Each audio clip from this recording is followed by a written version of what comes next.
और मथुरा जन्मभूमि ईदगाह विवाद में बड़ा फैसला आया है। श्री कृष्ण जन्मभूमि केस में अब ट्रायल चलेगा।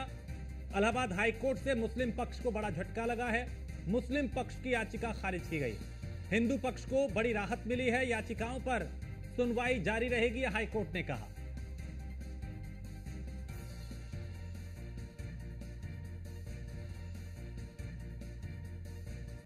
मुस्लिम पक्ष की याचिका खारिज कर दी गई। हिंदू पक्ष को बड़ी राहत मिली। याचिकाओं पर सुनवाई जारी रहेगी, हाईकोर्ट ने कहा। मथुरा जन्मभूमि ईदगाह विवाद में कोर्ट ने अहम टिप्पणी की। श्री कृष्ण जन्मभूमि केस में अब ट्रायल चलेगा।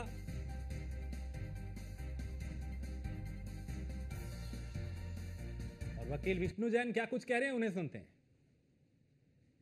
के बाद जो शाही ईदगाह मस्जिद की एप्लीकेशन थी ऑर्डर 7 रूल 11 में, उसको खारिज कर दिया है। और जो शाही ईदगाह मस्जिद का तर्क था कि ये सारे suits places of worship act, Waqf act, specific relief act, order 23 rule 3 ये लिमिटेशन एक्ट से बाधित है। 5 कानून उन्होंने बताए थे। उस मांग को ऑनरेबल इलाहाबाद हाईकोर्ट ने रिजेक्ट कर दिया है और ये कहा है कि ये सारे plane cause of action disclose करते हैं और चलने लायक योग्य हैं। अगली तारीख 12 अगस्त लगाई गई है। इसका इम्पैक्ट यही है कि अब ये केस चलेगा और जो एक कवायद थी कि इसको निप इन द बड कर दिया जाए, यहीं पे खत्म कर दिया जाए और ये बात उठाई नहीं जा सकती प्लेसेस ऑफ वर्शिप एक्ट की वजह से, उसको आज कोर्ट ने रिजेक्ट कर दिया। पोषणीयता के बिंदु पे कोर्ट ने स्वीकार किया है वाद और कहा है कि वाद पोषणीय, सारे के सारे 18 वाद पोषणीय है और अब ये सीपी के हिसाब से इसके ट्रायल होगा और सीपी से और 12 अगस्त अगली तारीख लगी है। कृष्ण की जन्मभूमि के मामले में माननीय उच्च न्यायालय के फैसले का स्वागत करता हूं। माननीय न्यायालय के आदेश से ही अयोध्या से लेकर के पूरे विश्व में जय श्री राम हुआ। अब न्यायालय के माध्यम से ही मुझे विश्वास है कि पूरे देश और दुनिया में जय श्री कृष्ण भी होगा।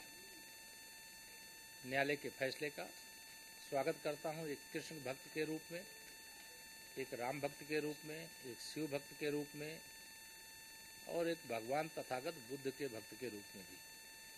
धन्यवाद। न्यायालय के निर्णय का हम सब स्वागत करते हैं और जिस ढंग से बहुत लंबे अरसे से हमारे